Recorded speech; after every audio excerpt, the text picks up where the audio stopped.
dalam seri yang ke-11 ini didukung oleh para pemain Ferry Fadli sebagai Arya Kamandanu, M. Abud sebagai Arya Dwi Pangga, Marlon sebagai Dangdi, Eli Panca sebagai Nyi Rongkot, Asdi Suhastra sebagai Empu Ranubaya, Hari Aki sebagai Empu Hanggareksa, Lili Nur Indasari sebagai Nari Rate, Nusri pembawa cerita. Selamat menikmati.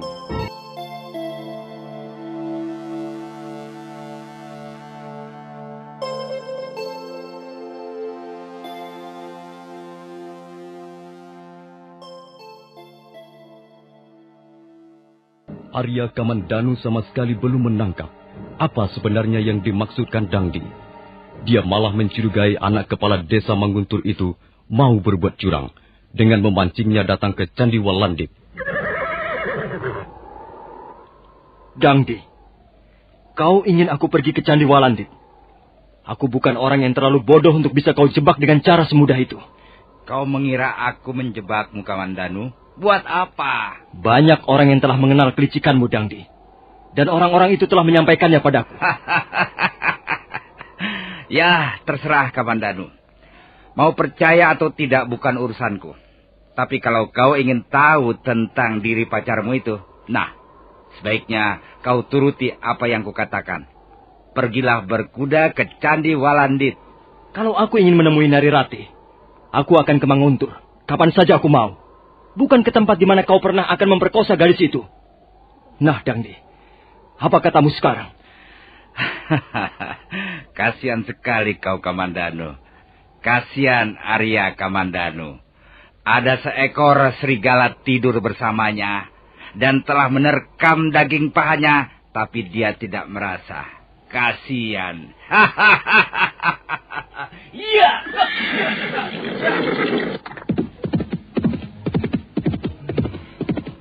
Apa maksud kata-kata Dangdi itu? Ada seekor serigala telah tidur bersamaku dan telah menerkam daging pahaku, tapi aku tidak tahu. Apa maksudnya? Masa bodoh. Orang seperti Dangdi memang banyak akalnya untuk mencelakakan lawannya. Kalau tidak waspada, aku bisa terjebak. Sampai menjelang senja, Arya Kamandanu berada di tepi padang ilalang. Matahari mulai kemerah-merahan ketika pemuda itu menyentakkan tali kudanya. Dan sebentar kemudian, hewan perkasa itu telah berlari bagaikan terbang.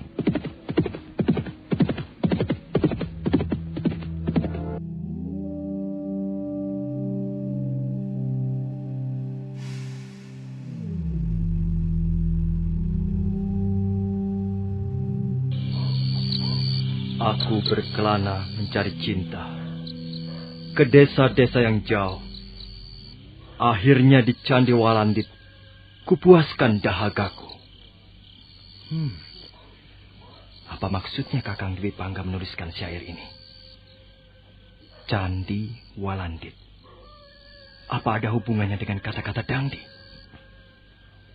Malam itu Arya Kamandanu tak bisa tidur. Pikirannya terganggu oleh bunyi syair kakaknya yang ditemukannya di halaman rumahnya. Pagi harinya, dia mencoba membicarakan masalah itu dengan Arya Dwi Pangga.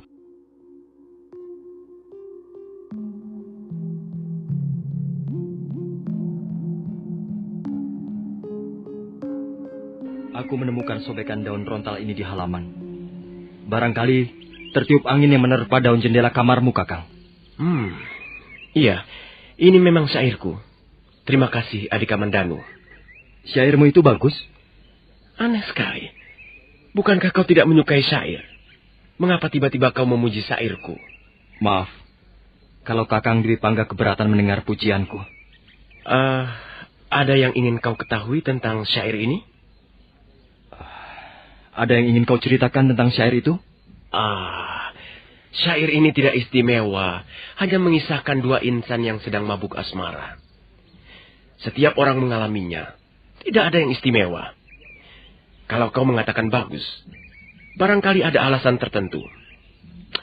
Sudahlah, untuk apa kita bicara soal syair? Syair tidak untuk dibicarakan, tapi untuk dinikmati. Kakang Dwi Pangga, Kata-katamu terlalu angkuh. Seolah-olah kau mampu menelan seluruh isi bumi ini dengan syairmu. Adik Kamandanu, mungkin kau tidak akan percaya kalau kukatakan bahwa aku bahkan sanggup menelan matahari dengan bait-bait syairku.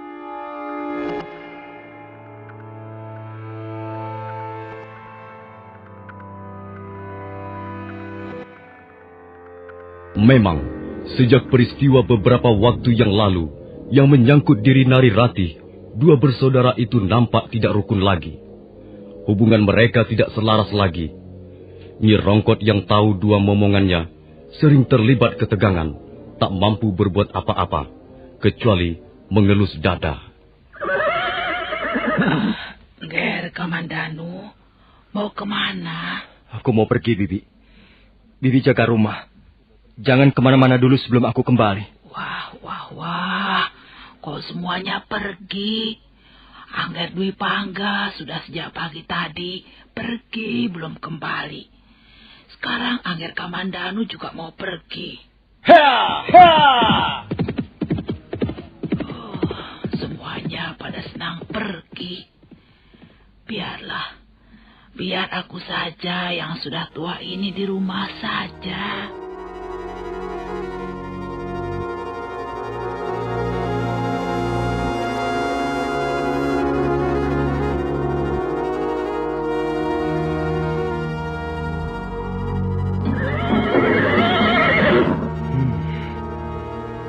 Apakah ada hubungannya antara syair yang ditulis Kakang Dwi Pangga dengan apa yang dikatakan Dangdi? Kuperhatikan akhir-akhir ini, memang dia jarang di rumah. Sering pergi dan tidak meninggalkan pesan apa-apa pada Bi Rongkot. Aku jadi penasaran. Barangkali jawabannya ada di Candi Walandit. Aku harus ke sana sekarang juga.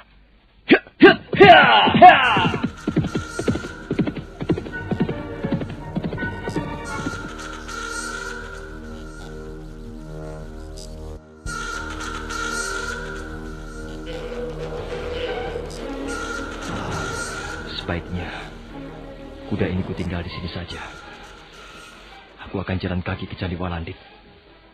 Aku akan masuk dari arah gapura bagian belakang. Hatiku mendadak berdebar-debar. Jangan-jangan peristiwa yang bakal kualami adalah peristiwa yang menyakitkan. Setan.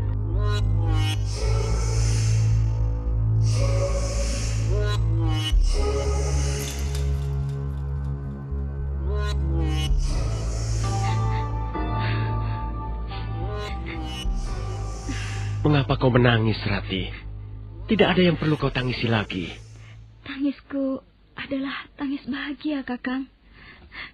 Seorang wanita juga akan menangis kalau hatinya sedang tertimpa kebahagiaan yang tiada taranya. Coba kau pejamkan matamu barang sejenak. Nanti aku jatuh tertidur. Kalau kau tidur, aku akan terbaring menunggu di sampingmu. Nah, sudah aku pejamkan mataku. Sekarang apa yang mau kau lakukan, Kakang? Awas, jangan nakal. Kalau aku nakal? Aku akan menjerit. Tidak ada seorang pun yang akan mendengar kau menjerit. Ada! Aku yang akan mendengar dia menjerit! Oh, Kakang! Kamandanu, apa yang kau lakukan di situ? Turunlah! Mau apa kau datang kemari, Kamandanu? Mau mendengarkan syair-syairmu tentang wanita. Berdebah! Oh, jangan, Kakang. Jangan bertengkar. Kau anak tidak tahu sopan santun. Apa kau tidak mempunyai pekerjaan lain selain mengintip orang? Rupanya benar apa yang dikatakan Dangdi. Aku telah tinggal serumah dengan seekor serigala. Dan sekarang serigala itu sudah menerkam daging pahaku sendiri. Kalau aku serigala, maka kau adalah seekor keledai. Kau keledai yang paling dungu. Bagaimana kau sampai tidak tahu daging pahamu kuterkam? Kakang Dwi Pangga, sekarang baru aku tahu siapa dirimu yang sesungguhnya. Berpuluh tahun kita hidup satu atap sebagai saudara. Tapi baru sekarang aku melihat Arya Dwi Pangga yang sesungguhnya. Pencuri, maling. Hei, Kamandanu, peliharalah kata-katamu. Ini ada seorang wanita. Berlakulah sedikit sopan. Jangan berpura-pura suci, hai serigala. Kedokmu sudah tersingkap. Belangmu sudah terungkap. Mau apa kau sekarang, ha?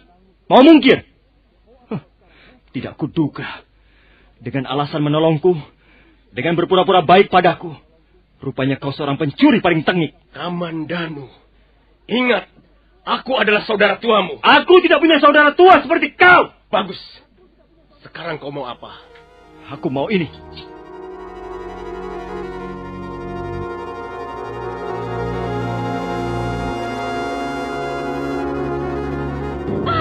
Jangan, hentikan semua ini. Narirati, minggirlah kau. Tidak, jangan Kakang Kamandanu. Jangan bertengkar dengan saudaramu sendiri. Aku tidak mempunyai saudara seekor serigala. Minggir. Sudahlah Kakang, akulah yang bersalah. Bukan kau yang bersalah, Narirati. Dia itulah yang menerkammu dari belakang. Dia memang licik seperti serigala. Aku yang bersalah Kakang. Narirati yang bersalah, bukan Kakang Dwi Pangga. Kau mau minggir atau tidak, Narirati? Minggirlah dan lihatlah. Bagaimana pisau ini akan menguliti serigala jahanam itu. Tidak. Minggir. Tidak. Lebih baik bunuhlah aku, Kakang. Karena akulah yang bersalah. Bunuhlah Narirati. Narirati. Kakang Dwi Pangga tidak bersalah. Akulah yang bersalah. Kalau kau mau membunuhnya, bunuhlah aku lebih dulu. Oh, jahanam. Semua jahanam. Semua pencuri. Pencuri busuk.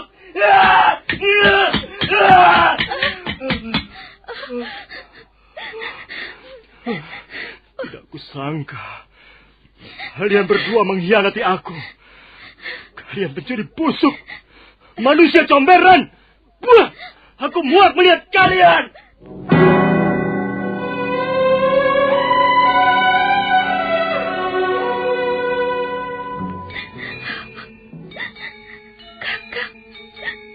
Kakang Dwi Pangga, apa yang akan kita lakukan sekarang? Aku merasa berdosa pada adikmu, Kakang Kamandanu. Tenanglah, Rati. Bukankah ini sudah menjadi tekad kita berdua?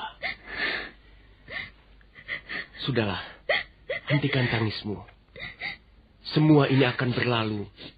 Berlalu seperti angin yang menerpa rambutmu ini.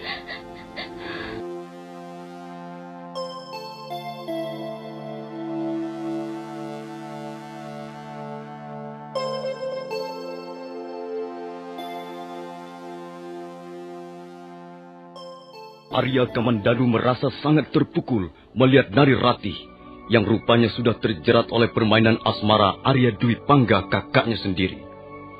Malamnya, dia tidak pulang ke rumahnya, melainkan terus berkuda dan tak tentu arah dan tujuannya. Di suatu saat, ketika bulan mulai tersembul di balik punggung Bukit Kurawan, Arya Kamandanu melompat dari atas kudanya.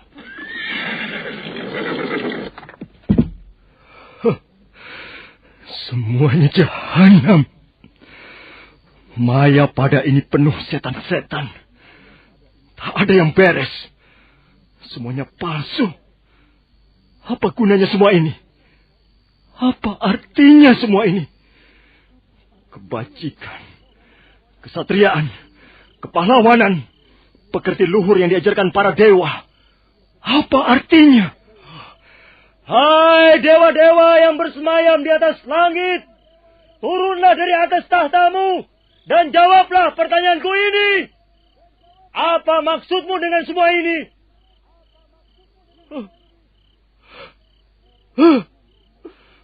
Mengapa kau bungkam?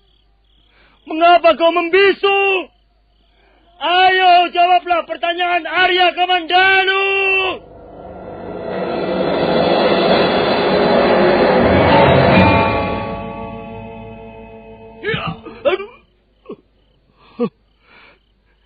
Siapa kau? Aku bukan dewa. Tapi akulah yang akan menjawab pertanyaanmu itu, anak muda. Aku tidak membutuhkan kau. Aku mau dewa yang datang. Anak muda, kau tidak pantas bertanya seperti itu. Tidak sopan. Bahkan kurang ajar. Apa pedulimu?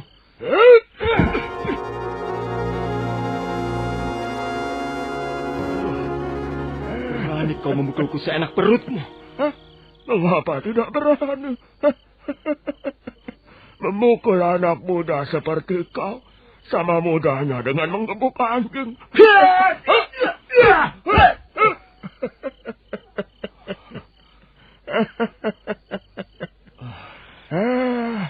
Sudahlah, tak ada gunanya kau menyerang.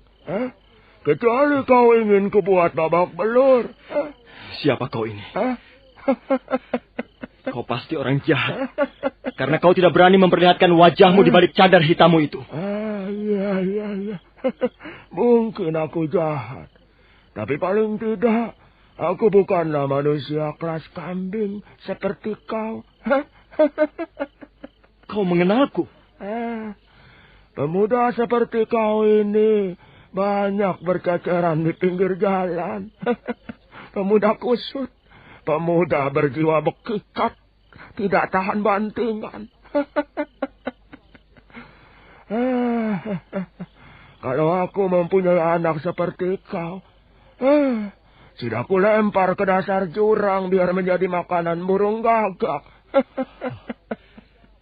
Iya, kau benar. Aku memang pemuda berjiwa bekicot. Aku pemuda tak berguna. Maka lebih baik aku mati saja. Bunuhlah aku. Bunuhlah aku, hai setan malam.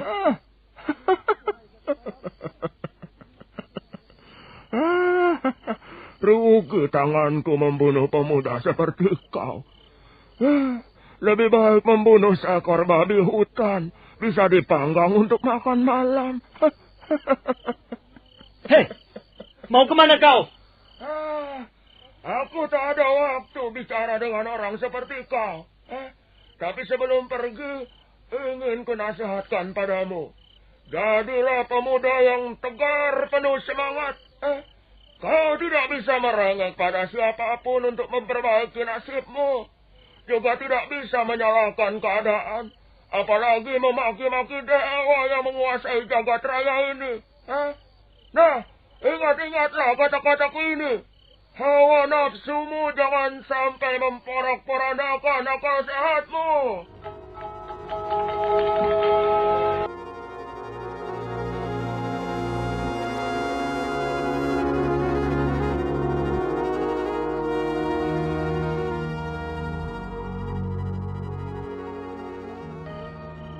Siapa orang itu? Ilmu kanuragannya hebat. 2 kali kepalan tangannya menyambar tengkukku. Tapi, siapapun dia, aku harus berterima kasih padanya.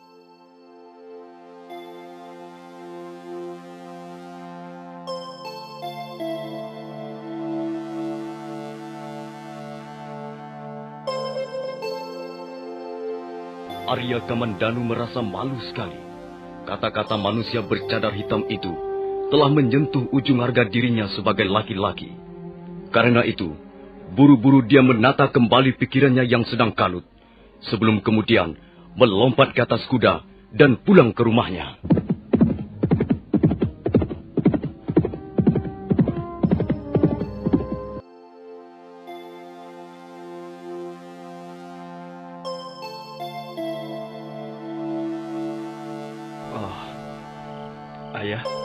Ayah sudah kembali. Dari mana saja kau, Kamandanu?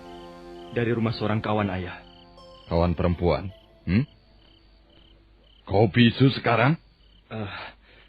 Tidak, ayah. Kawan laki-laki. Mukamu kuyu. Rambutmu acak-acakan. Pakaianmu kumal. Kau ini anak manusia atau anak demit? Duduk. Ya, ayah. Kamandanu dan kau, Dwi Pangga. Iya, ayah. Kalian berdua ini seperti anak-anak setan. Kalian telah membuat aku malu. Kalian telah mencemarkan nama baikku.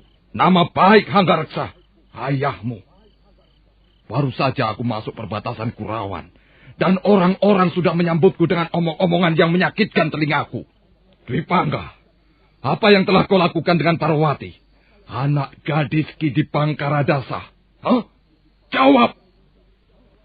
Kau mempunyai lidah untuk menjawab, Dwi Pangga?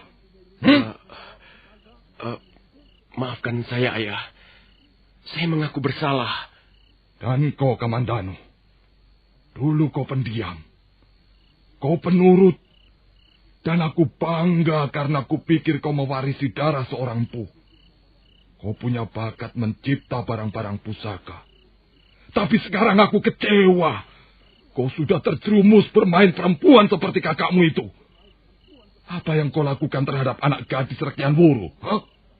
Dan apa yang kau lakukan terhadap Dangdi, anak kepala desa Manguntur itu? Ayo jawab.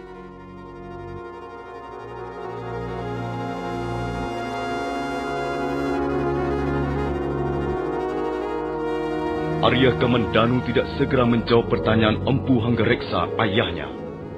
Dalam hati, dia bimbang. Jawaban apa yang harus diberikan? Nah, para pendengar sekalian, silakan mengikuti kelanjutan kisah ini dalam seri berikutnya. Sampai jumpa.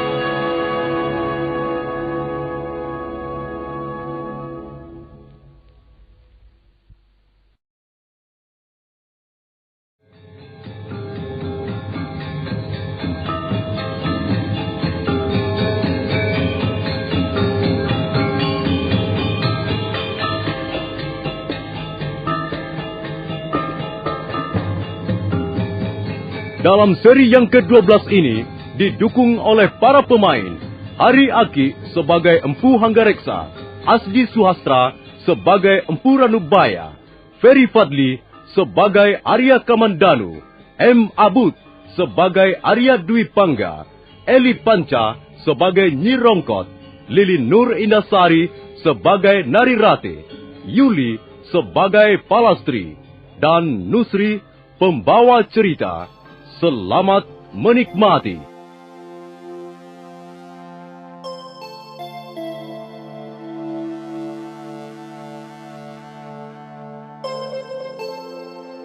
Empu Hanggareksa marah sekali mendengar gunjingan orang mengenai diri dua orang anaknya.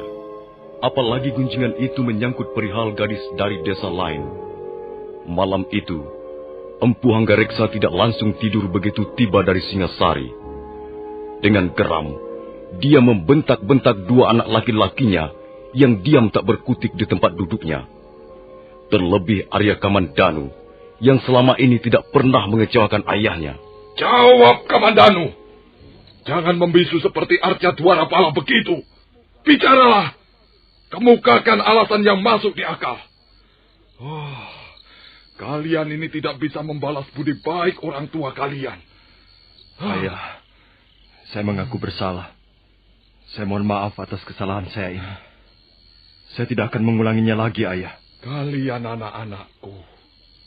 Mestinya kalian bisa menjunjung tinggi nama baik Hanggareksa. Sudah banyak yang kulakukan hingga saat ini.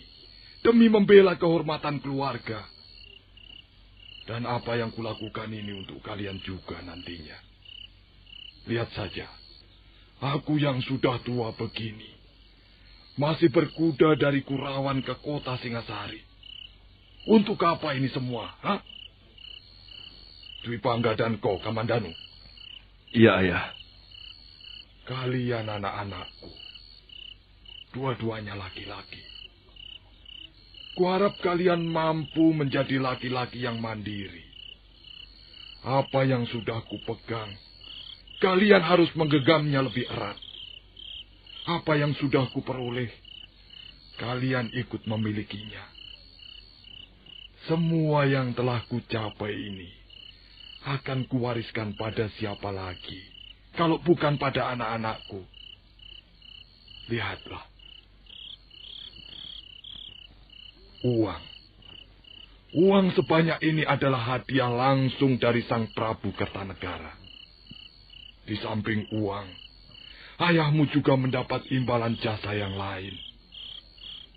Ayahmu ini orang yang berjasa pada negara. Apa kalian tidak menyadari hal ini, Kamandanu? Dwi Pangga? Iya, Ayah. Lihat, Sebuah piagam dari piringan emas murni. Ini juga hadiah langsung dari Sang Prabu sendiri. Dan sekarang, dengar. Apa kalian sudah mengantuk? Hah? Kalau kalian mengantuk, tahan dulu. Jangan tidur dulu. Seorang laki-laki sejati harus bisa mengalahkan rasa kantuk. Harus bisa mengendalikan hawa nafsu. Coba, berapa hari ayahmu ini meninggalkan Kurawan sejak kedatangan Tuan Pranaraja dulu? Lebih dari 2 bulan, Ayah. Ya, tepatnya 76 hari. Selama itu kalian pikir apa yang kukerjakan di Istana Singasari? Makan, tidur, bersenang-senang. Ayah pasti mempunyai banyak acara di istana. Iya. Rupanya apa yang telah dirintis ayahmu selama ini baru akan berbuah. Sang Prabu sangat gembira dan menaruh kepercayaan yang besar padaku. Di samping uang dan tanda penghargaan yang lain, ayahmu ini juga diberikan kedudukan penting. Anggareksa sekarang sudah bisa memasuki kehidupan kalangan Istana Singasari. Kalian harus ikut gembira, anak-anakku. Ayahmu sekarang bukan lagi tukang pandai besi murahan, tapi sudah diangkat menjadi empu Istana Singasari. Segala hal mengenai senjata pusaka yang dikelola pemerintah Singasari adalah menjadi tanggung jawab ayahmu. Bukankah ini suatu kenaikan pangkat yang istimewa? Tentu saja kami ikut merasa gembira mendengar berita ini, Ayah. Ya, tapi ikut gembira belum cukup, anakku. Kalian juga harus ikut memelihara apa yang sudah kuperoleh dengan susah payah ini. Mulai sekarang kalian harus hidup dengan tuntutan lain. Yalah, kalian diwajibkan memelihara citra baik, nama baik, dan kehormatan orang tua kalian. Kalian tidak bisa berbuat semau-mau kalian lagi dengan bermain perempuan. Dwi Pangga, perhatikan ini. Jagalah nama baik orang tuamu ini. Dan kau pun demikian pula, Kamandanu. Jangan mengecewakan harapan ayahmu. Dengar ini, Kamandanu. Kita bekerja sama dengan baik untuk kita-kita juga. Kita bisa membumbung tinggi, atau sebaliknya jatuh dan hancur berkeping-keping.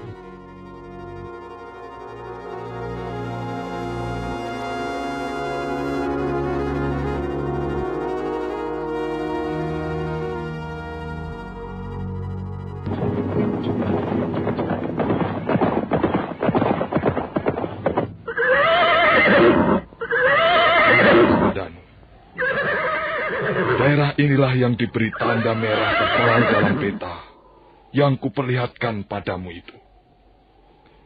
Kau juga harus memperhatikannya, Dwi Pangga. Iya, Ayah. Dwi Pangga, kau masih sibuk memikirkan perempuan? Hah? Gadis mana lagi yang sekarang sedang bercokol di kepalamu? Hah? Tidak, Ayah. Saya tidak memikirkan siapa-siapa. Saya sedang mengagumi daerah ini. Indah sekali. Daerah ini bukan hanya indah untuk dipandang mata, tapi juga mempunyai masa depan yang cerah untuk kita. Lihat gugusan bukit di depan itu. 1, 2, 3. Ada 5 bukit seluruhnya. Bukit-bukit gersang itu sekarang sepertinya tidak ada apa-apanya. Tapi sebenarnya di dalam gundukan tanah itu terkandung harta benda yang tak ternilai harganya. Maksud Ayah? Menurut peta yang dibuat oleh seorang ahli tanah, bukit-bukit yang kusebut tadi mengandung biji-biji logam yang cocok sekali untuk diolah menjadi senjata. Dan kelak kita akan menggali bukit itu, Ayah? Iya, kita akan menggalinya. kita akan memungut logam-logam itu untuk diolah menjadi senjata.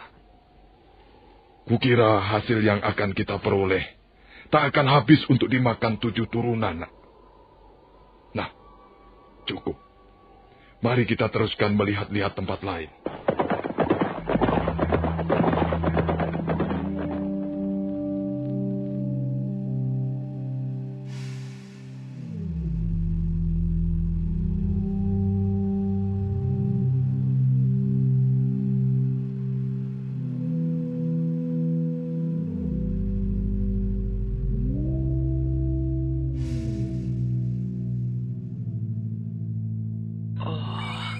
Angger Kamandanu, tidak biasanya Angger bangun sesiang ini. Iya. Matahari sudah agak tinggi. Semalam aku susah tidur, Bi. Itu karena terlalu lelah, Angger. Beberapa hari ini, Bibi lihat Angger berkuda bersama Ayahanda. Aku bosan, Bi. Aku mau pergi sebentar. Apa tidak menunggu Ayahanda pulang, Ger? Nanti dicari-cari. Ayahanda pergi kemana, Bi? Bibi kurang tahu.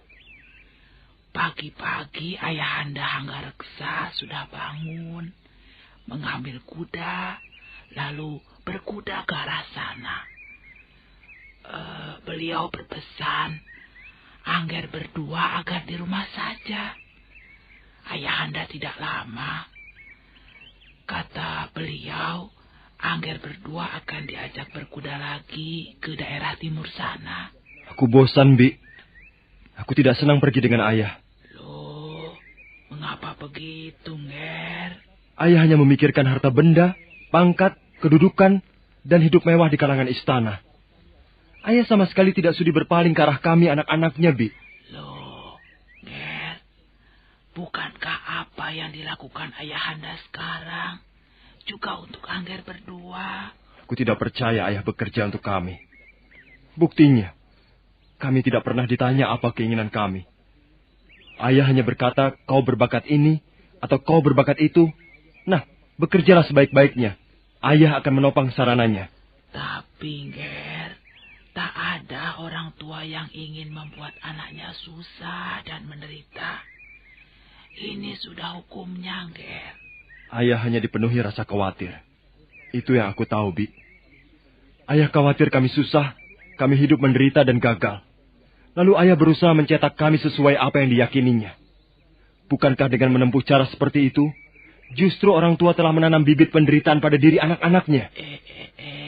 Jangan begitu, Nger. Nanti kalau Ayahanda mendengar, bisa-bisa Angger kena marah besar. Sudahlah, Bi. Aku merasa sumpek di rumah ini. Aku mau mencari angin segar di luar.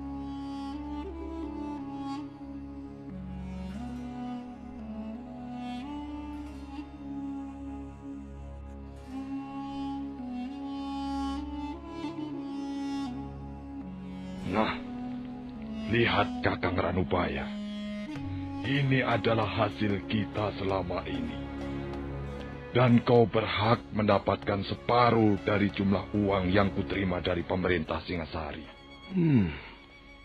Banyak sekali uang ini, Hanggareksa. Ya, kita memang berhak memperoleh uang banyak. Karena kita pun sudah berbuat banyak. Kita dianggap berjasa besar pada pemerintah Singasari. Hanggareksa, apakah hanya uang ini yang kau cari selama ini? Aku juga mendapatkan yang lain, Kakang. Tanda-tanda penghargaan dan juga bermacam-macam sarana untuk mengembangkan usahaku. Maka kalau Kakang Ranubaya mau terus bekerja sama denganku, semuanya akan beres. Beres? Beres? Apa hanya yang beres? Kakang Ranubaya. Aku tidak membutuhkan uang. Aku tidak butuh pangkat, kedudukan, ketenaran, dan tanda penghargaan dari Kertanegara. Aku sudah merasa cukup dengan apa yang kuterima sekarang ini. Kakang Ranubaya, Kita bisa berbuat banyak dengan apa yang telah diberikan pemerintah Singasari. Aku bisa berbuat apa saja tanpa bantuan pemerintah Singasari. Hah? Kau jangan membujuk aku lagi, Hanggareksa. Nanti aku bisa membencimu sampai ke tulang sumsumku. Kakang Ranubaya, apakah Kakang tidak sadar bahwa dengan bersikap seperti ini, Kakang berarti memusuhi pemerintah Singasari? Oh. Hanggareksa, sekarang kau berusaha mengancam aku. Hah? Kakang telah tidak menghargai lagi pemerintah Singasari. Kakang membuang begitu saja uang pemberian Prabu Kertanegara. Kalau sampai pemerintah dapat mencium peristiwa ini, Kakang Ranubaya bisa kena sanksi yang cukup berat. Hanggareksa, aku tidak bermaksud memusuhi pemerintah Singasari. Tidak memusuhi siapa-siapa. Tapi aku pun tidak bersedia untuk kau ajak bekerja pada Kertanegara. Kau tahu bahwa aku mempunyai hak, bukan? Oh, jadi Kakang Ranubaya tetap menolak uluran tanganku yang bersahabat ini. Tariklah kembali tanganmu, Hanggareksa. Aku bisa mengurus diriku sendiri. Kau keras kepala, Dan Kakang. kepalamu terlalu lembek, Hanggareksa, hingga mudah dibentuk ke sana kemari oleh orang-orang yang akan memperalat kepandaianmu. Sudah! Kita memang berbeda pendapat. Nah, bukankah itu sudah kukatakan sejak dulu? Baiklah. Aku tidak akan memaksa kalau memang Kakang Ranubaya tidak bersedia. Kau paksa pun aku tidak akan sudi menjadi gedibal Kertanegara. Nah, pergilah Hanggareksa. Bawalah kembali uangmu itu. Aku tidak membutuhkannya. Baik, Kakang, baik. Dan barangkali ini adalah untuk kali terakhir aku mengadakan pendekatan denganmu. Mulai besok, kau sudah bukan kakak seperguruanku lagi.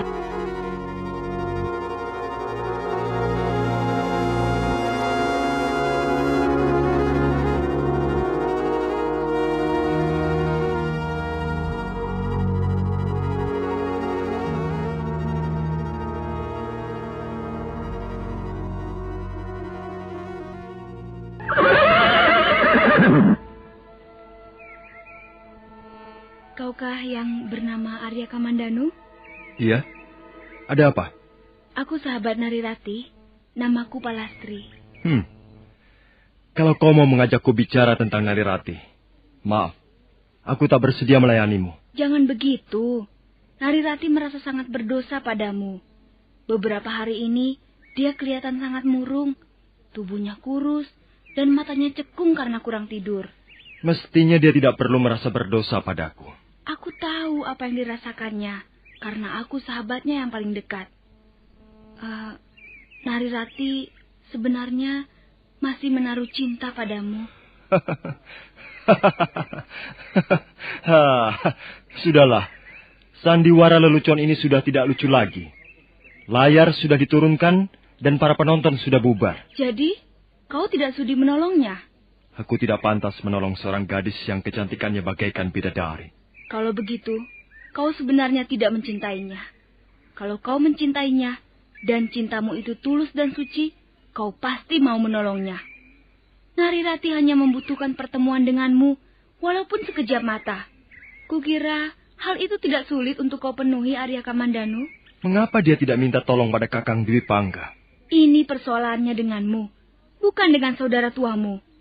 Hanya kau yang bisa menolongnya untuk menyelesaikan masalah ini. Tapi, kalau kau keberatan, ya sudahlah. Asal jangan kau nanti menyesal kalau sampai terjadi apa-apa atas diri sahabatku itu. Oh, tunggu. Kamandanu, kalau kau akan menemuinya sekarang, pergilah ke tepi padang ilalang.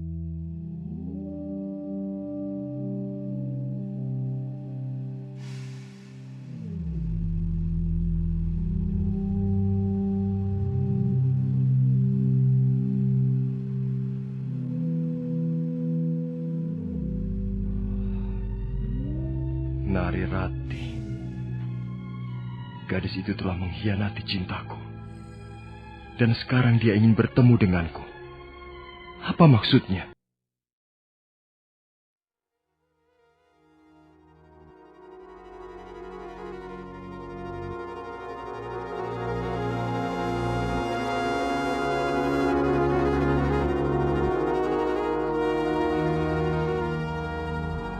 Ratih. Akhirnya kau datang juga, Kakang Kamandanu. Kau masih membutuhkan kehadiranku di tempat ini. Jangan begitu, Kakang. Kita pernah menjadi milik tepi padang ilalang ini. Kita pernah menjalin hubungan dengan akrab dan manis di tempat ini. Semua itu sudah berlalu, Ratih. Ya, agaknya begitu, Kakang. Semuanya sudah harus berlalu. Sebenarnya, aku tak ingin pertemuan semacam ini lagi. Aku sudah menguburkan semuanya. Tak ada yang perlu diingat ataupun dikenang. Aku yang menginginkan pertemuan ini, Kakang. Bukan kau. Untuk apa? Untuk melihat pelangi itu yang terakhir kalinya bersamamu. Lihatlah. Pelangi itu persis seperti dulu. Penuh warna-warni. Indah sekali. Tidak. Pelangi itu bagiku tidak indah lagi. Justru mataku menjadi sakit setiap kali memandangnya. Ya. Semua ini memang salahku, Kakang. Aku wanita yang berdosa. Aku tidak pantas lagi memandang pelangi di tepi padang ilalang ini. Aku mestinya sudah dicampakkan ke dalam lumpur neraka. Aku menyesal, Kakang. Aku menyesal sekali telah mengkhianatimu. Sudahlah, Ratih. Keringkan air matamu. Kasihan bumi tempatmu berpijak kalau harus menjadi sasaran derai air matamu. Bumi itu suci, tak berdosa. Ya, memang akulah yang berdosa. Biarlah aku sandang beban dosa ini seumur hidupku, Kakang. Kau dusta. Bukankah kau sudah mendapat kebahagiaan yang kau idam-idamkan selama ini? Kau sudah merebut hati Kakang Dwi Pangga. Dan sebentar lagi kau akan kenyang mendengar syair-syairnya tentang cinta. Kakang Kamandanu, ini bukan persoalan Kakang Dwi Pangga. Ini adalah persoalan kita berdua. Kita tidak mempunyai persoalan lagi. Aku ingin minta maaf padamu, Kakang. Aku telah menyakiti hatimu. Bukalah sedikit pintu hatimu untuk menuangkan maafmu. Baik. Baik. Akan kubuka pintu hatiku selebar-lebarnya.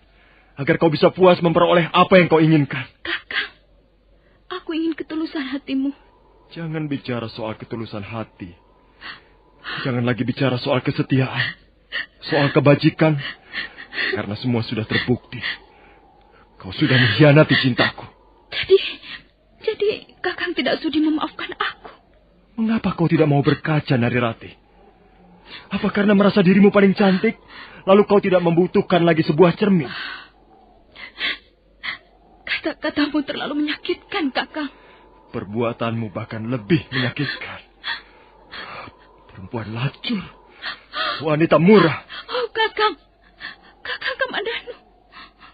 Kukira kau seorang laki-laki yang bijak. Mengapa kau mengeluarkan ucapan-ucapan sekeji itu? Kau menganggapku berdosa karena telah mengkhianati cintamu.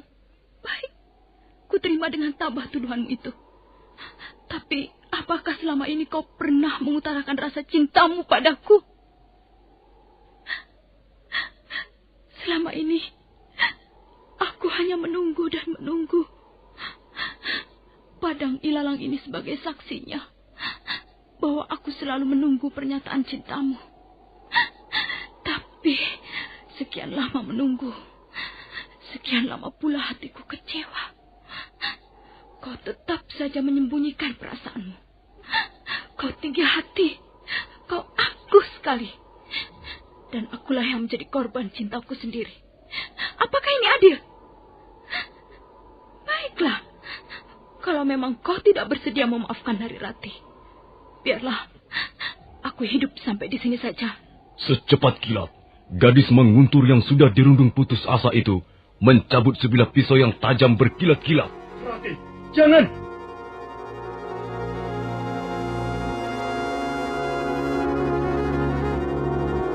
Arya Kamandanu terkejut sekali. Sama sekali dia tidak menduga bahwa Narirati akan berbuat senekat itu. Nah, para pendengar sekalian, bagaimana kisah selanjutnya? Apakah Narirati akhirnya harus mati di ujung pisaunya sendiri? Silakan mencari jawabannya dalam seri berikut. Sampai jumpa.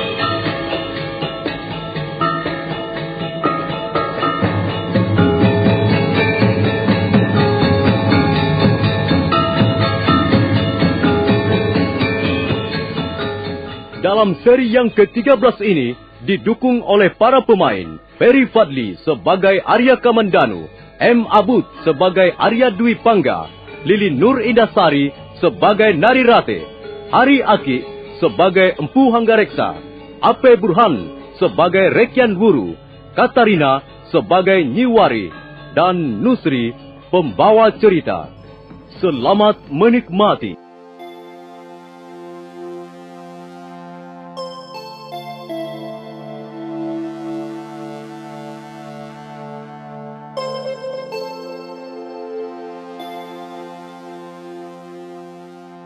Nari Rati berusaha minta maaf pada Arya Kamandanu atas peristiwa di Candi Walandi.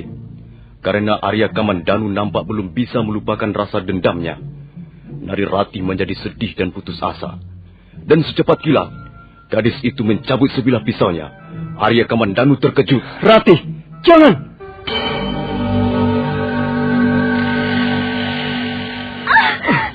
Lepaskan tanganku, Kakang. Jangan, Rati, jangan. Lepaskan. Biar aku mati saja, Kakang. Biar aku mati saja. Rati, jangan begitu. Tidak baik membunuh diri sendiri. Tidak ada gunanya aku hidup lagi. Aku wanita yang penuh lumpur dosa. Aku wanita paling hina. Lebih baik aku lenyap dari muka bumi ini. Lepaskan! Lepaskan aku, Kakang! Lepaskan! Rati! Kau kira dengan bunuh diri urusanmu akan selesai? Kau akan mati penasaran, Rati. Dan kau akan meninggalkan racun yang akan membuat kami semua menderita. Kakang Kamandanu, mengapa pikiranku menjadi gelap sekali? Mengapa? Rati, dalam keadaan seperti ini, kita harus tetap tegar dan tabah. Jangan menuruti luapan perasaan yang akhirnya bisa mencelakakan diri kita sendiri. Nah, pisau ini harus dibuang sejauh-jauhnya. Pisau itu sudah kubuang jauh ke dasar jurang. Dia tak akan bisa membujukmu lagi melakukan perbuatan yang amat nista. Sekarang, marilah kita duduk, Rati. Aku akan bicara denganmu.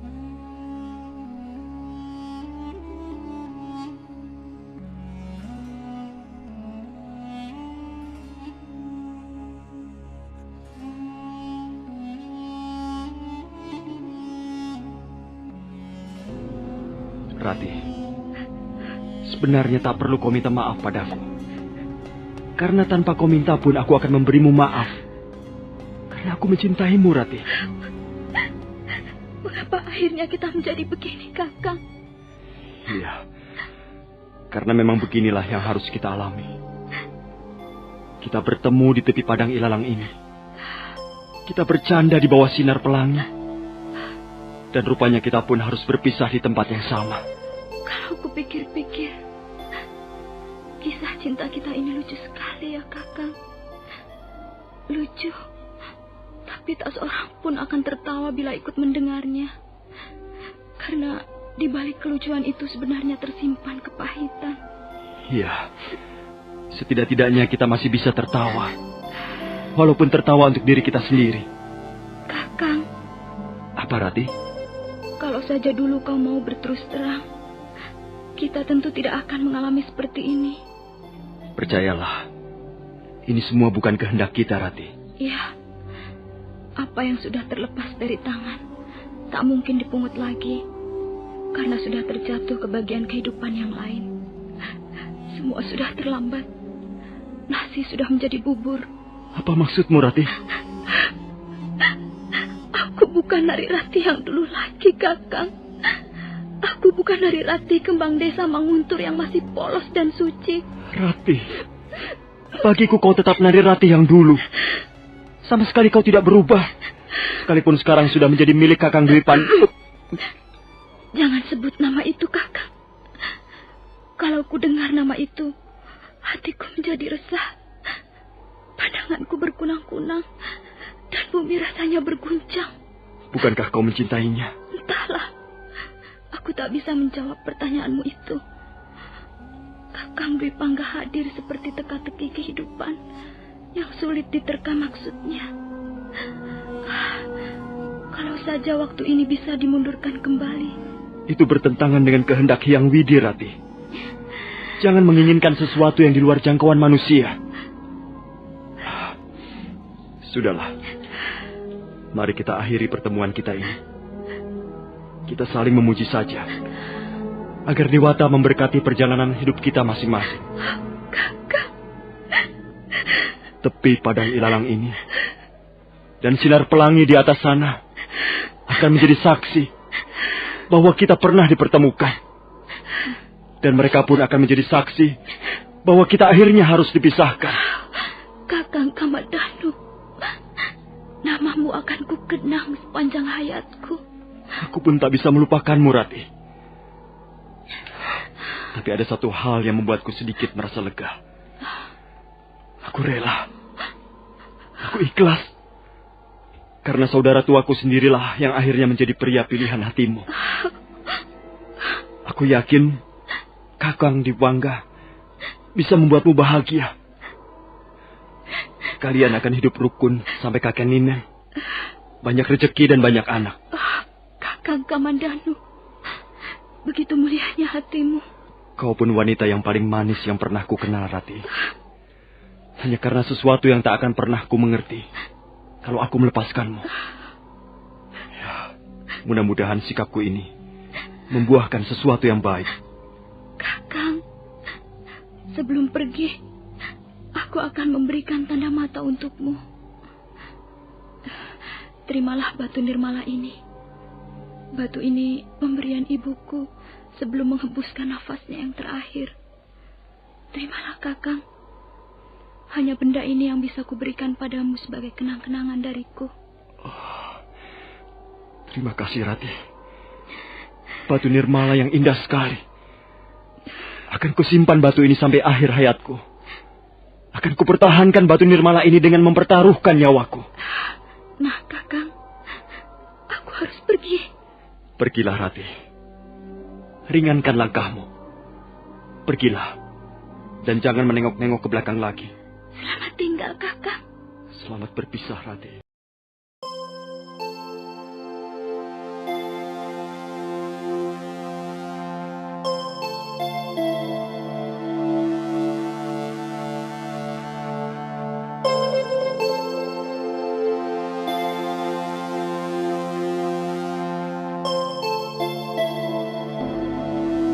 Setelah mengucapkan kata-kata perpisahan, akhirnya Narirati dengan berat melangkah pergi. Arya Kamandanu terus menatap gadis menguntur itu sampai lenyap di balik rimbunnya daun-daun pohon. Mendadak hatinya terasa kosong. Matanya berkaca-kaca. Dia ikhlas memang. Tapi hatinya sakit sekali. Terasa sebagian dirinya ikut terbawa oleh kepergian Narirati. Arya Kamandanu baru saja akan melompat ke atas punggung kudanya. Ketika dari jauh, nampak seorang penunggang kuda menghampirinya.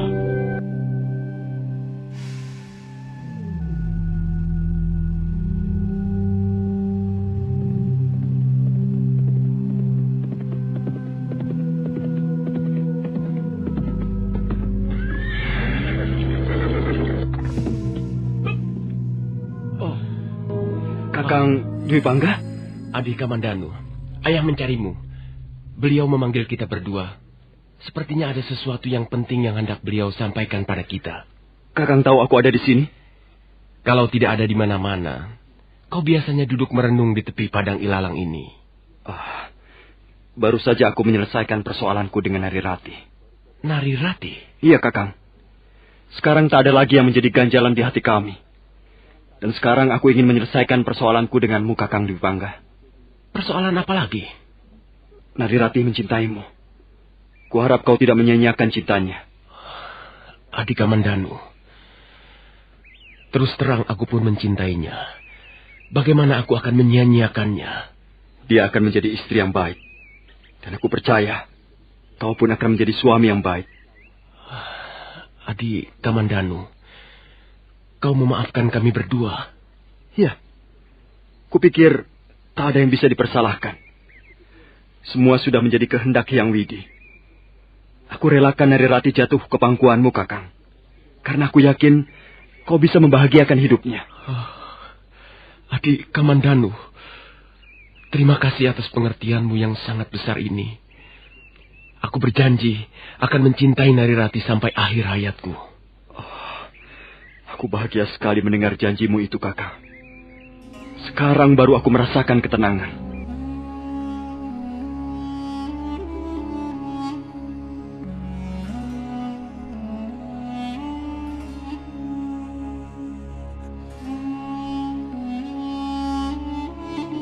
Dua bersaudara itu lalu berpelukan dengan mesra. Rasa haru menghiasi hati mereka yang sudah saling memberikan pengertian. Di atas langit lengkungan sinar pelangi belum lagi lenyap. Warna merah kekuning-kuningan menyebar di seluruh permukaan padang ilalang. Dan senja pun mulai turun pada saat Arya Kamandanu dan Arya Dwi Pangga naik ke atas punggung kuda masing-masing. Dan sebentar kemudian, kuda mereka sudah melaju berkejaran di bawah sinar lembayung senja yang indah.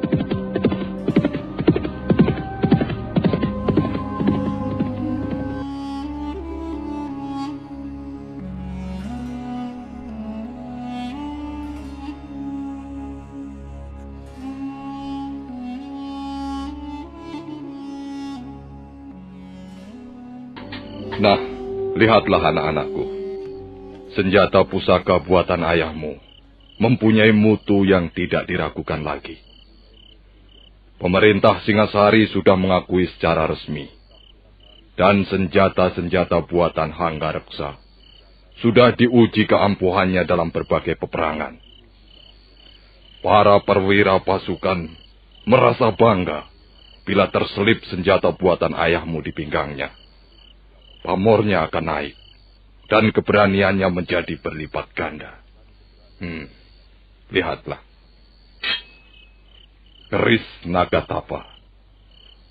Keris semacam ini banyak disukai para senopati agung yang diturunkan ke gelanggang pertempuran. Nih, ini keris naga polah.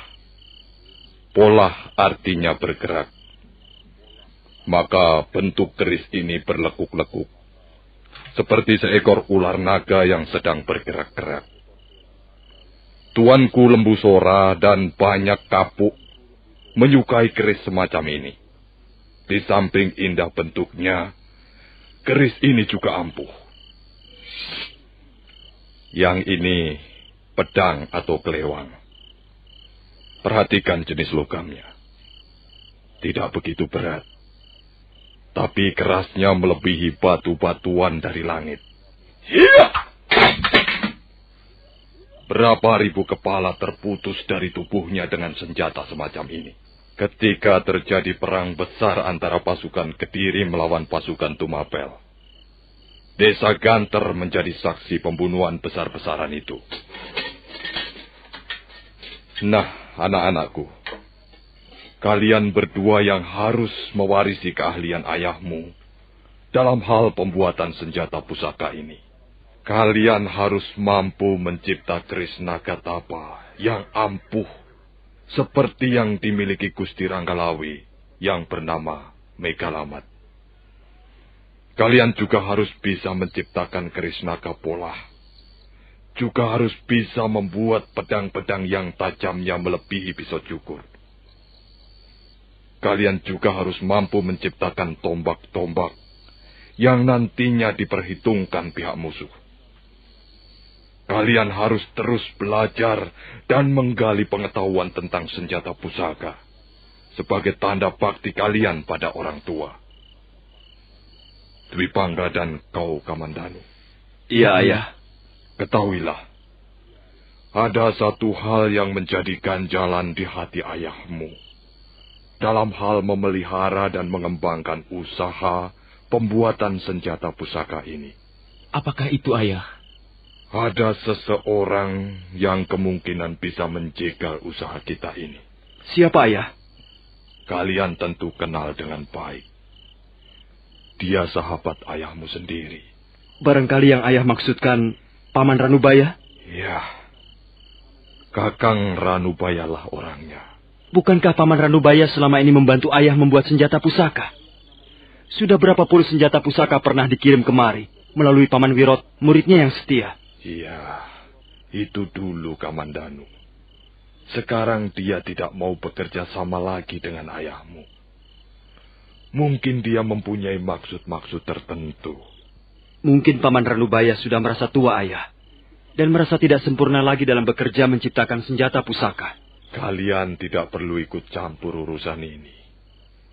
Kalau Ranubaya tidak mau bekerja membantu aku, dan itu karena maksud-maksud yang kurang baik, Anggareksa yang akan turun menghadapinya.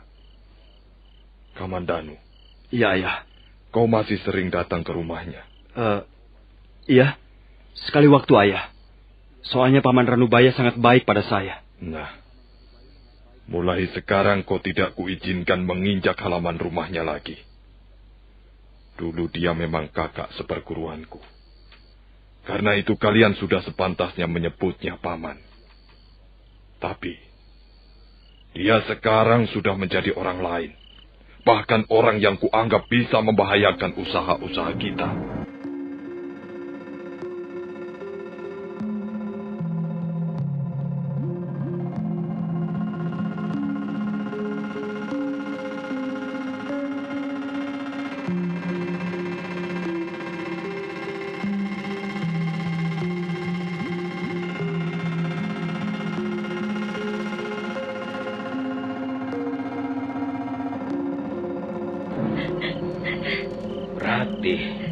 Kalau kau terus menangis begitu, aku tidak bisa berbuat apa-apa. Aku tidak bisa menolongmu. Kau harus bicara terang-terangan pada ayahmu. Rati. Saya tidak apa-apa, Ayah. Saya tidak sakit. Kau seharian tidur di atas pembaringan dan mengeluh kepalamu pusing. Kau juga tidak mau makan. Dan tadi Palastri, temanmu itu memberitahu aku bahwa kau muntah-muntah di sungai ketika sedang mencuci pakaian. Apa itu bukan penyakit? Ada apa dengan perutmu? Tidak apa-apa, Ayah. Kok diremas-remas begitu? Agak mules, Ayah. Biar sajalah. Kok biar sajalah, bagaimana kau ini? Sudah biasa. Nanti juga sembuh sendiri. Bagaimanapun, yang namanya penyakit harus diobati. Saya sudah minum ramuan daun-daunan, Ayah. Nanti juga sembuh. Kau di rumah. Aku akan keluar sebentar. Kemana, Ayah? Ini sudah malam. Jangan banyak bertanya. Aku akan memanggil Nyi Warih. Jangan, Ayah. Jangan. Kau harus diperiksa, Nyi Warih. Jangan, Ayah. Tidak usah. Nanti juga sembuh sendiri. Bagaimana ini? Bagaimana kalau Ayah sampai tahu?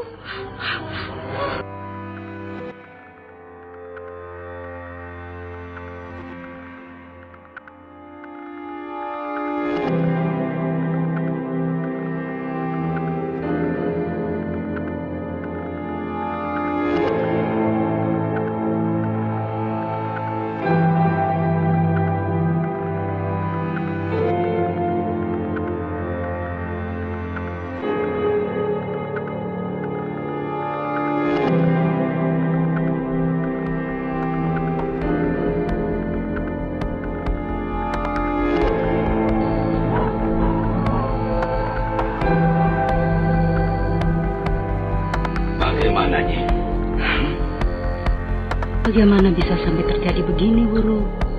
Berat sakitnya? Sakit anakmu ini bisa dikatakan berat. Tapi bisa pula dikatakan tidak berat. Tetapi bagaimana aku harus mengatakannya padamu, Wuru? Katakan saja, Nyi. Aku sanggup membayar pengobatannya. Dia anakku satu-satunya. Aku rela berkorban apa saja demi keselamatannya. Sepanjang penglihatanku, anakmu itu jarang pergi keluar rumah. Memang, Nyi. Dia anak yang baik. Paling-paling dia pergi keluar hanya untuk mencuci pakaian di sungai. Memang sekali waktu dia minta izin ke rumah temannya. Tapi itu jarang terjadi. Ada apa, Nyi? Ya, kalau saja anakmu sudah bersuami, Hal ini justru merupakan berita yang menggembirakan. Nyi Wari, apa maksudmu, Nyi? Wuru, kau jangan terkejut. Aku terpaksa mengatakan apa adanya. Anakmu Nari Rati sekarang ini sudah siap memberikan seorang cucu. Apa? Cucu? Aku akan mempunyai cucu? Ya, anakmu sedang mengandung 3 bulan lamanya. Mengandung? Bagaimana Nari Rati bisa mengandung? Dia belum bersuami, Nyi. Rati! Kemari kau anak setan! Kubunuh kau!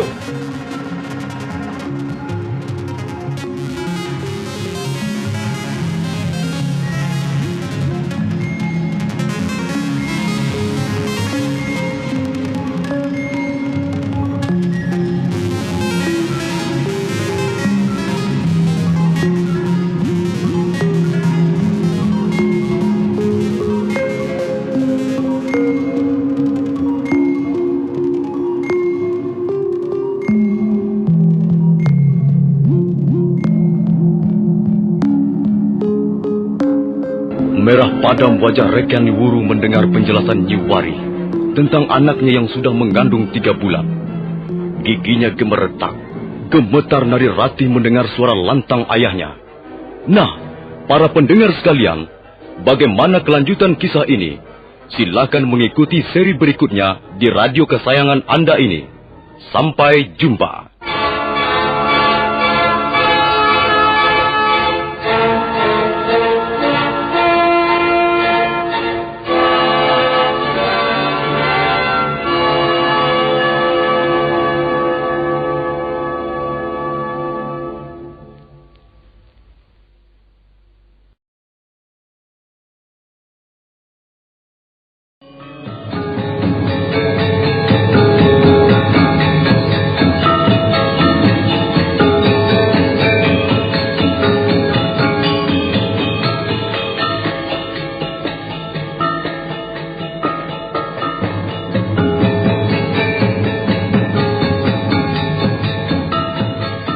Dalam seri yang ke-14 ini didukung oleh para pemain Ferry Fadli sebagai Arya Kamandanu, Ape Burhan sebagai Rekyan Wuru, Rusli sebagai Suraprabawa, Marlon sebagai Dangdi, Katarina sebagai Nyi Wari, Lili Nur Indasari sebagai Nari Rati, dan Nusri pembawa cerita.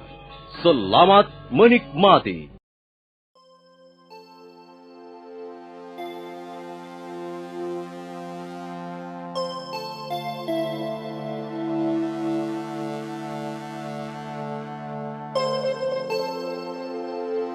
Merah padam muka Rekyan Wuru mendengar bahwa anak gadisnya telah mengandung 3 bulan lamanya. Bekas perwira pasukan Singasari di zaman pemerintahan Prabu Ranggawuni itu segera berteriak memanggil anaknya. Nyi Wari sampai gemetar ketakutan.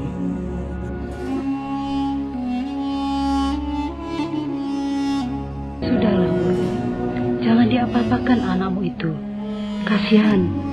Dia pun sudah menderita karenanya. Dia sudah berani melempari mukaku dengan kotorannya. Anak setan. Rati! Apa telingamu sudah budak? Ayo sini kau. Sini! Ayahmu mau melihat mukamu yang cantik, tapi berlepotan air comberan itu. Rati! Sini! Maafkan saya, Ayah. Ini maaf untukmu.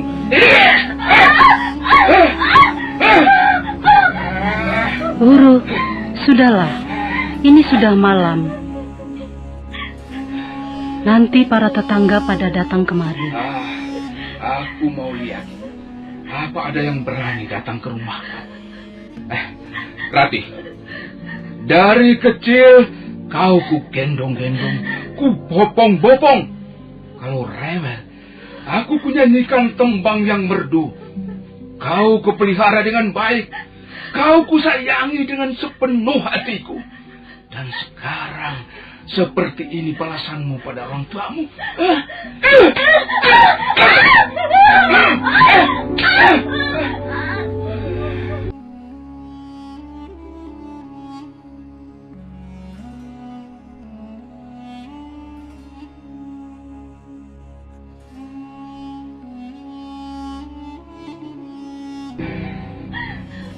Ayo, katakan, siapa laki-laki itu? Siapa namanya? Dan di mana rumahnya? Ayo, katakan, siapa berdebah itu? Oh, apa dia belum tahu Rakyat Wuru? Hah? Apa laki-laki itu sudah bosan hidup? Ratih, apa kau sengaja membuatku naik darah? Hah? Sudahlah, Wuru. Sudahlah. Bagaimanapun juga dia anakmu sendiri. Darah dagingmu sendiri. Kau pukul sampai mati pun, kalau belum terbuka hatinya, dia tak akan mau bicara. Kalau begitu, biar ku bunuh saja anak setan ini. Jangan, Wuru. Jangan begitu. Kalau dia mati, siapa yang kehilangan? Ya, tapi kalau dia tidak mau buka suara, bagaimana? Bagaimana persoalan ini bisa diselesaikan nih?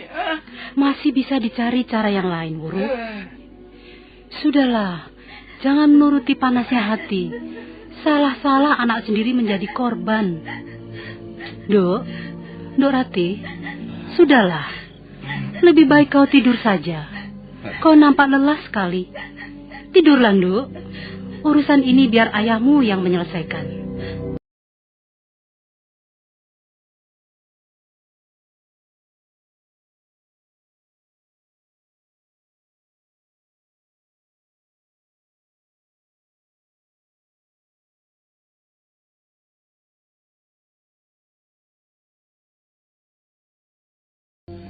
Kalau dia tidak mau mengaku siapa laki-laki yang telah mencemarkan kesuciannya itu, kukira tidak ada jalan keluar lagi, Nyik. Coba sekarang kau ingat-ingat lagi. Siapa kira-kira pemuda desa ini yang pernah akrab dengan anakmu? Ratih itu masih perawan kencur, Nyik. Belum pengalaman. Pengetahuannya tidak lebih luas dari pekarangan rumahnya sendiri. Dia keluar rumah hanya kalau mencuci pakaian di sungai. Itu pun tidak lama. Dan pasti ada kawannya, gadis yang lain. Kalau begitu, kau kurang awas, Wuru. Aku saja yang bukan tetangga dekatmu pernah mencium berita dari mereka, orang-orang desa. Bahkan aku pernah melihat pemuda itu menghampiri anakmu, lalu mereka bercakap-cakap sampai lama. Siapa pemuda itu, Nyik? Mengapa orang-orang tidak ada yang memberitahu aku? Barangkali mereka sudah tahu watakmu dan merasa sungkan untuk menyampaikan padamu, Wuru. Siapa orang itu, Nyik? Apakah warga desa Manguntur atau pemuda dari desa lain? Anak Manguntur juga. Siapa namanya?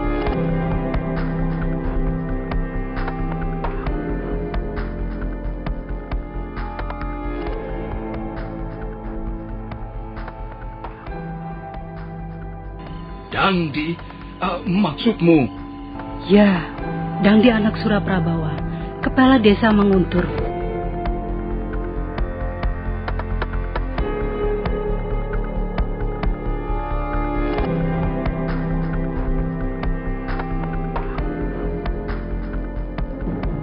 Kembali menggelegak darah Rakyat Wuru begitu mendengar nama pelaku yang menodai kesucian putri kesayangannya.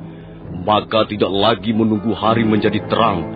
Pagi-pagi buta, Rakyat Wuru bergegas menuju rumah kepala desa Manguntur. Sebilah pedang terselip di pinggangnya.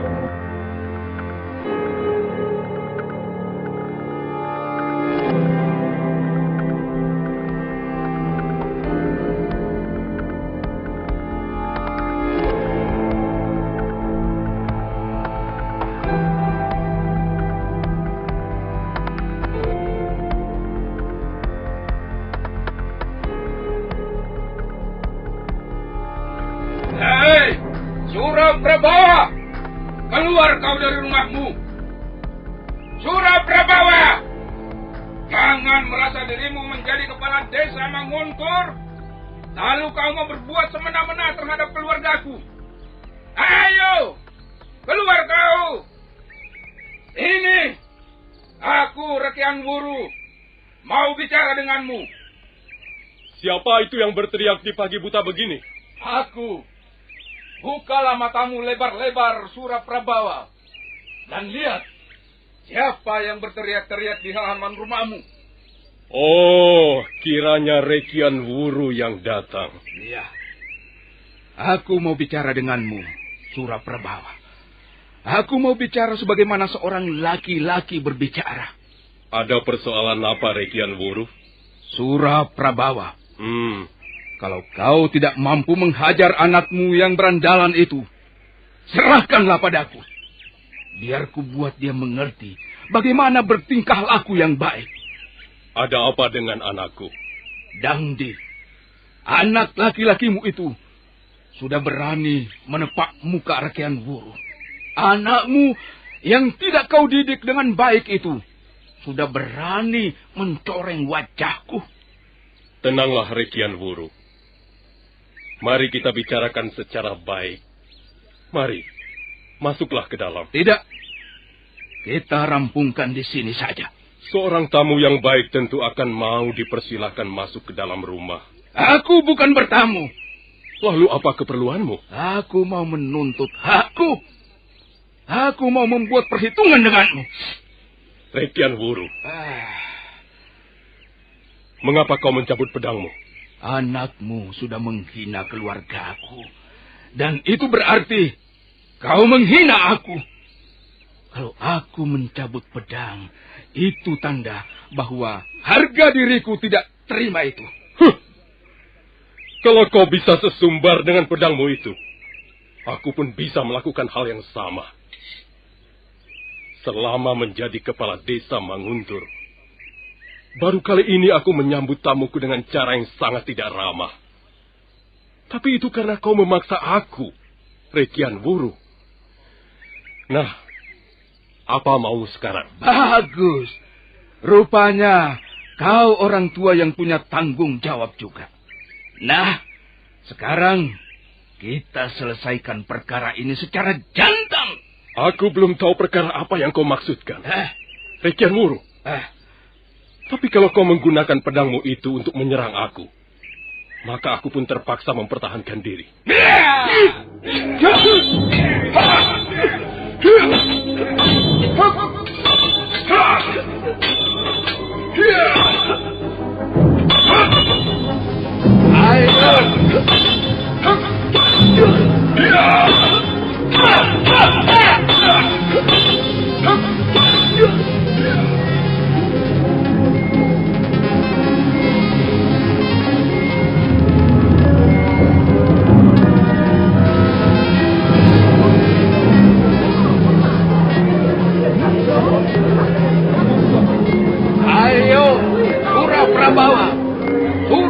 Orang-orangmu ini.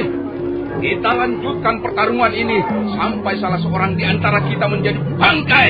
Ayo! Ayah! Ayah! Ada apa ya? Kenapa ayah berkelahi dengan Paman Wuru? Kaukah yang bernama Dangdi?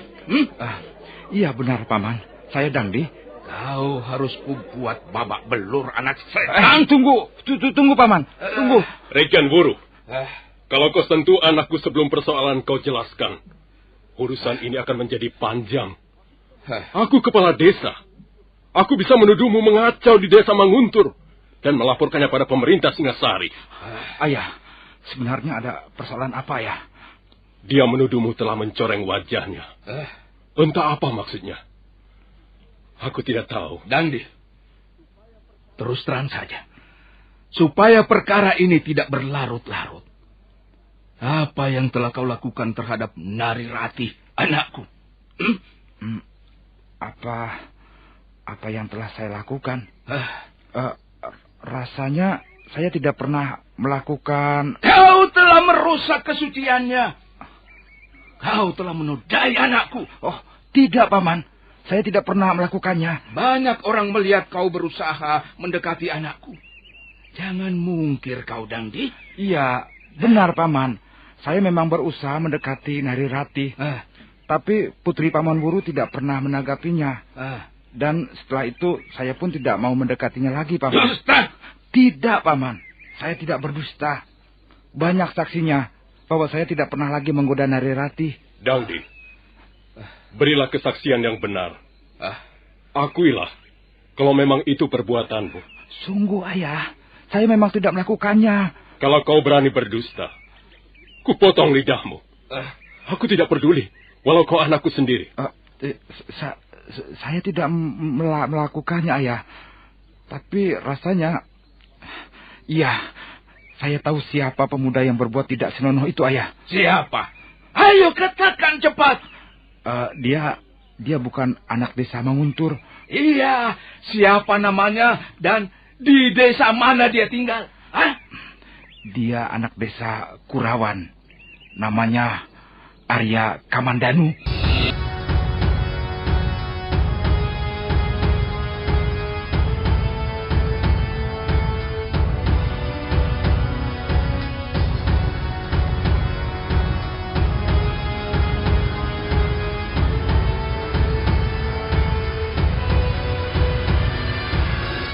Maksudmu anak empu Hanggareksa?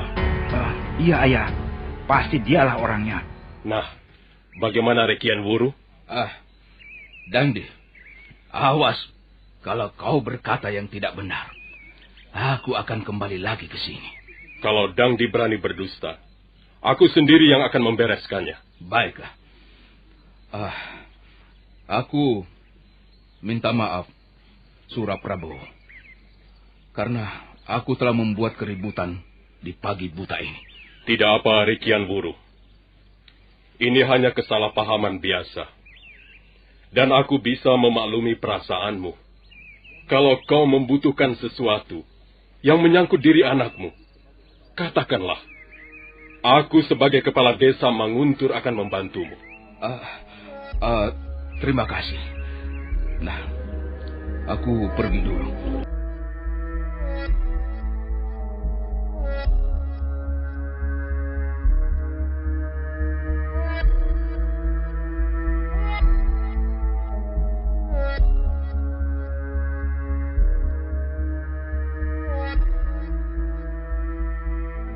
Rekian Wuru dengan perasaan malu karena telah bertindak gegabah, segera bergegas meninggalkan desa Manguntur. Dengan napas terengah-engah akibat usia tuanya, Rekian Wuru terus melangkah setengah berlari menuju Kurawan. Secara kebetulan, dia berpapasan dengan Arya Kamandanu yang waktu itu sedang berkuda untuk menghindari ajakan ayahnya meninjau daerah yang mengandung tambang logam. Hei! Berhenti, anak muda. Berhenti sebentar. Ya, hentikan dia. Ada apa, Paman? Mengapa Paman menghentikan kuda saya? Anak muda, apakah daerah ini sudah masuk desa Kurawan? Oh, Paman mau ke Kurawan? 9 pal jauhnya dari sini. Paman akan menemukan tugu batas desa itu. Paman jalan saja terus ke arah sana. Kau anak desa Kurawan? Iya, Paman. Saya lahir dan dibesarkan di Kurawan. Kau tahu di mana rumah Empu Hanggareksa? Oh, Paman mau menemui ayah saya?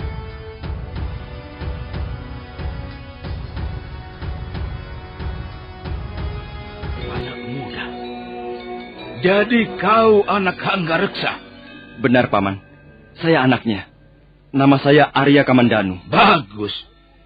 Kebetulan sekali. Aku tidak perlu berjalan jauh lagi.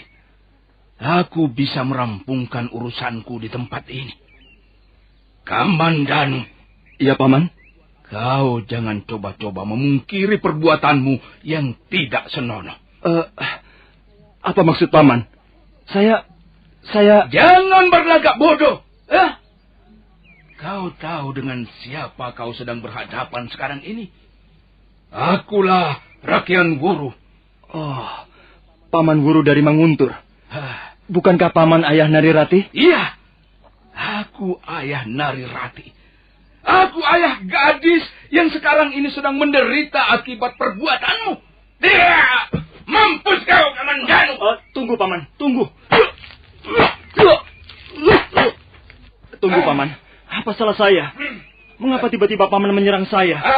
Kau sudah menodai kesucian anakku. Dan sekarang kau akan menerima balasan dari ayahnya. Bagus. Kau cukup tangkas juga.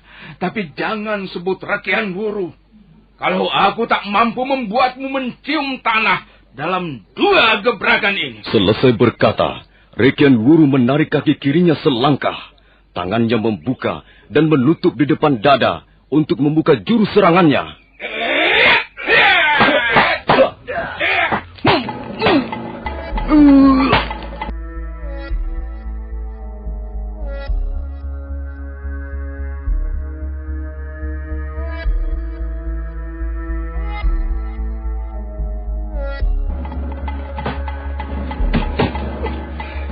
Ayo, Kamandanu. Apa katamu sekarang? Saya tidak akan berkata apa-apa. Terserah Paman Rekian Wuru saja. Jadi, kau sudah mengakui kesalahanmu? Kesalahan mana yang Paman maksudkan? Berdebah! Kau tikus busuk. Masih juga mengaku tidak punya salah. Saya benar-benar tidak merasa bersalah, Paman. Kau sudah menodai anakku.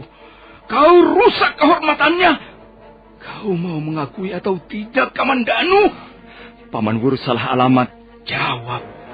Kau mengakui kesalahanmu atau tidak? Tidak. Kurang ajar.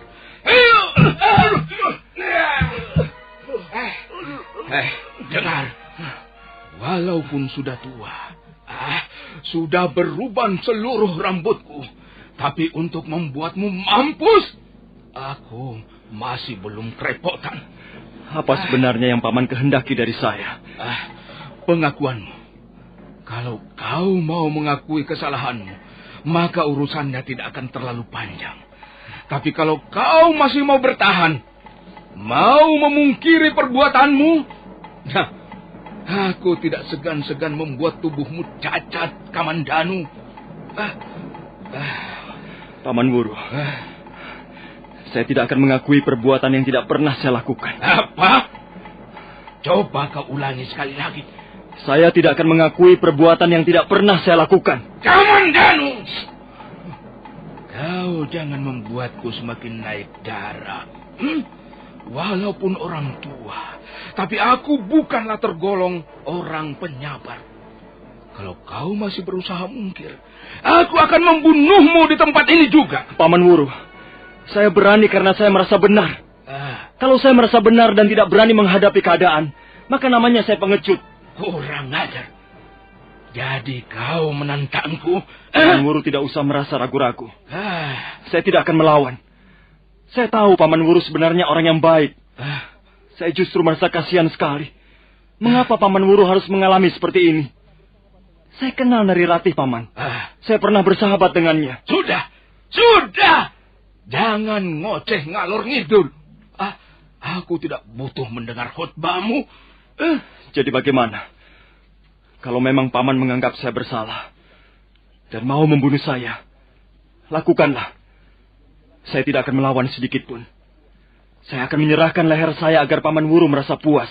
Rekian Wuru tertegun mendengar kata-kata Arya Kamandanu. Suaranya terdengar jujur dan penuh keberanian. Tapi karena hatinya masih panas, maka orang tua itu buru-buru mencampakkan pengaruh tersebut. Kamandanu, akuilah bahwa kau yang menodai anakku. Dengan begitu, persoalan ini bisa segera dibereskan. Barangkali, kalau nasibmu mujur, aku akan mengawinkanmu dengan anakku. Tapi kalau tidak, aku akan menyerahkanmu kepada kepala desa Manguntur, agar perbuatanmu ditangani yang berwajib. Sudah saya katakan, bahwa saya tidak mungkin mengakui apa yang bukan menjadi perbuatan saya. Berdebah! Kubunuh kau sekarang juga.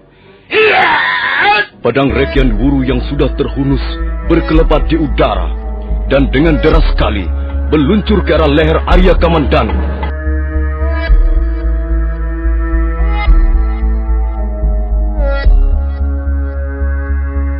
Arya Kamandanu sama sekali tidak berusaha mengelak. Dia sudah pasrah. Nah, para pendengar sekalian, bagaimana kelanjutan kisah ini? Apakah akhirnya Arya Kamandanu harus mati di tangan Rekian Wuru? Silakan mengikuti episode berikutnya. Sampai jumpa.